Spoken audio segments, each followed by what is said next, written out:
بحدش من مسكانا بتوعهم لهاي بقنا مسنقو كبرو حيزي بزمر الكياني طاج زردا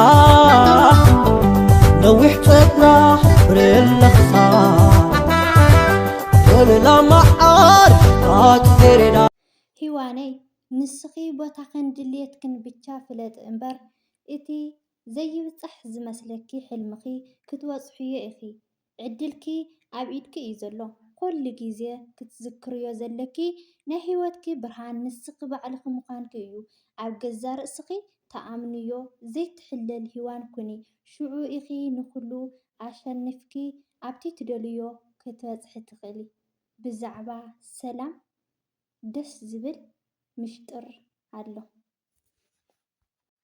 ሰላም ከመይ ሓዲርኩም ከመይ ውዒልኩም ከመይ ምሽኹም በብሰዓት ኣቋፃፅረኹም ኣብ መላእ ዓለም እትርከቡ ክቡራት ተኸታተልቲ ናይ ፍረ ዩቱብ ኣነ እግዚኣብሔር መስገን ሰላም እየ ከምቲ ሰላም ዘለኽዎ ሰላም ክትኮኑ እናተመንኹ እምበኣርከስ ናብዛ ቪድዮ ክትኣትዩ እናሃለኹም ላይክ ሸር ሰብስክራይብ እናገበርኩም ምትዋዕኹም ኣይፈልየኒ ክብለኩም ይፈቲ እምበኣርከስ ናይ ሎሙዓንቲ ኣድያና ወይ ከዓ ትሕዝቶና ብዛዕባ ሰላም ፀጋይና ምስ በዓል ገዛ ቴዲ ክኸውን ማለት እዩ ምክንያቱ ኣብዚ ለምቐነ ተገይሩ ዘሎ ኣድያ ብዛዕባ ሰላም ፀጋይ ሰላም ንምንታይ ኣብ ስምዒት ኣትያ ስብኣያ ስለ ዝተወሰዳ ድዩ እናተባሃለ ብዙሕ እናተዘራረበ ቃንዩ ነይሩ ማለት እዩ ግን ደሞ እሱ ኣይኮነን እቲ ሓቂ ካልእ እዩ እሞንኒ ኣይትእሞንኒ ብጣዕሚ ደስ ዝብል እየ ሒዘልኩም መፅአ ዘለኹ ማለት እዩ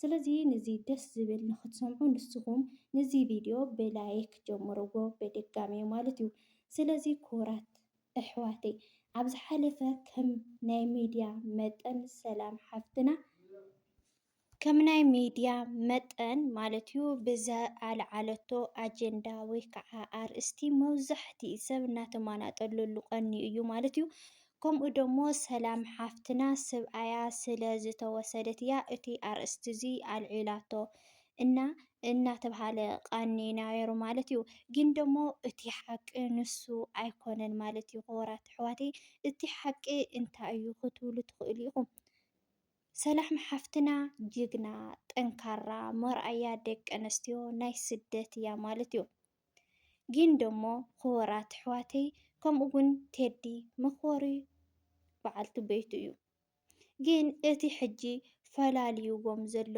እንታይ እዩ እንተኢልኩም ኣብ ሓዳሮም ስራሕ እዩ ምክንያቱ ንሱ ንጉሆ ወፂኡ ምሸት እዩ ዝኣቲ ስለዚ ንሱ ናይ ካሜራ ወይ ከዓ ናይ ቪድዮ ምስኣ ክሰርሕ ኣይኽእልን እዩ ምስኣ ክሰርሕ ስለ ዘይከኣለ ንሳ ምስ ኣሕዋታ ከይዳ ትሰርሐላ ከምኡ ንውቁረን ንመቐለን እናበልኪ እንታይ እዩ ምሳኺ ሓዳርከ ክገብር ዝኽእል ድርኡ እኮ ኢልና ኢና እናበልክን እውን ኮመንት ዝፀሓፍክን ነርክን ማለት እዩ ግን ብደጉኡ ርኢና ሰብ ክንፈርዶ ኣይንኽእልን ኣሕዋተይ ማለት እዩ እዞም ቆልዑ እዚኦም ኣብ ፍቅሮም ኣብ ሓዳሮም እዮም ዘለዉ ግን ብደጉኡ ርኢና በጃኹም ሰብ ኣይንፍረዶ ማለት እዩ ክቡራት ኣሕዋተይ እመኑኒ ኣይትእመኑኒ ከም ጓል ዓዶም መጠን እየ እቲ ሓቂ ዝናገረኩም ዘለኹ ማለት እዩ ስለዚ ፍቅሪ ሰብ ክገዝኦ ኣይኽእልን እዩ ክሸጦ ዝኽእል እውን የለን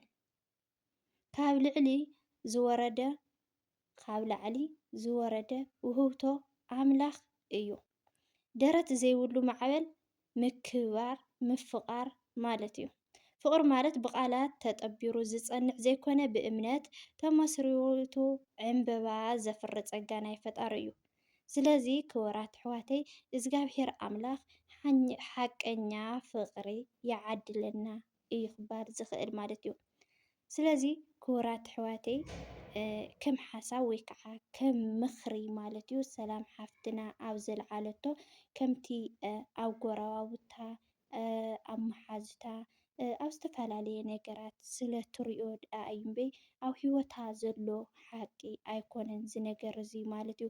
ስለዚ ምስ ናይ ሂወታ ነገራት ኣይተተሓሕዝዎ እየ ክብለኩም ዝኽእል ማለት እዩ።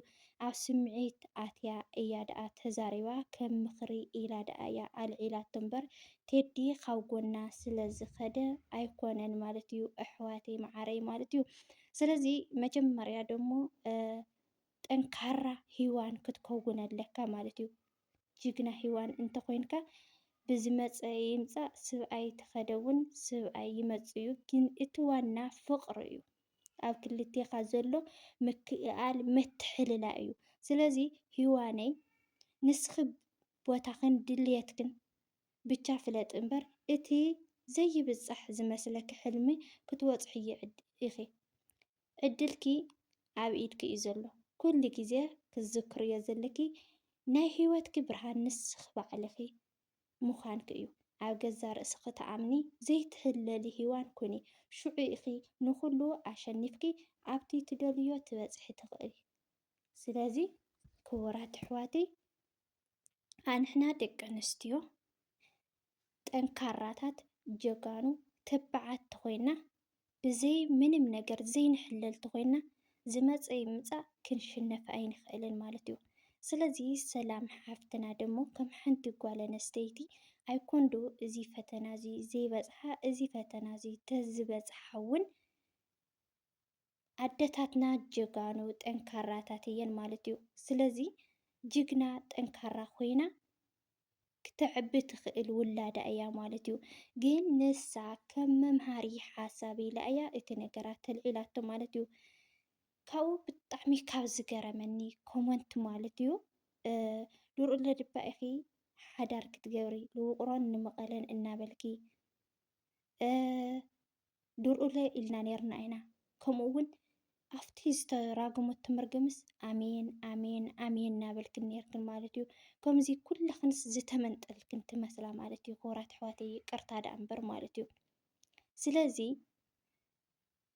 ኣሻዓይትኡ በቃ እቲ ነገራት ኣገናዚባ ስለ ዝተዛረበት ደኣ እያ እምበር ካሊእ ኣይኮነትን ማለት እዩ ክቡራት ኣሕዋተይ።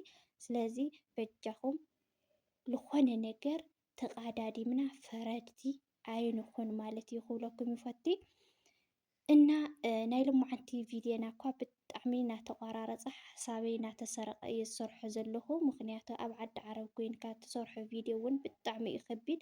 እግዚኣብሄር ኣምላኽ ደኣ ስደትና ይሕፅረና እምበር እና ብዝቅፅል ብካሊእ ቪድዮ ብካሊእ ትሕዝቶ እስካብ ንራኸብ ስሰናይ ንዓኹም እናበልኩ ነዚ ቪድዮ እተፈቲኹምዎ ከምቲ ልሙድ ላይክ፣ ሸር፣ ሳብስክራይብ እናገበርኩም ምትዋዕኹም ኣይፈልየኒ ክብለኩም ይፈቲ። ሃናፂ ዘበለ ርእይቶኹም ደሞ ኣይፈልየኒ።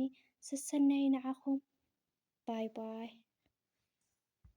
እና ክቡራት ኣሕዋተይ ብድጋሜ ሳብስክራይብ ግበሩ። ሳብስክራይብ ኣይኽፈሎን እዩ። ምክንያቱ ናብ 12 ኢና ንኸድ ለና ዳይ ናብ 12 ማለት እዩ። እና ይቕኒለይ ዝነበረና ፀንሒት ዘረባ ከየውፅሐልኩም ኣብዚ ክዓፂ ባይ ባይ።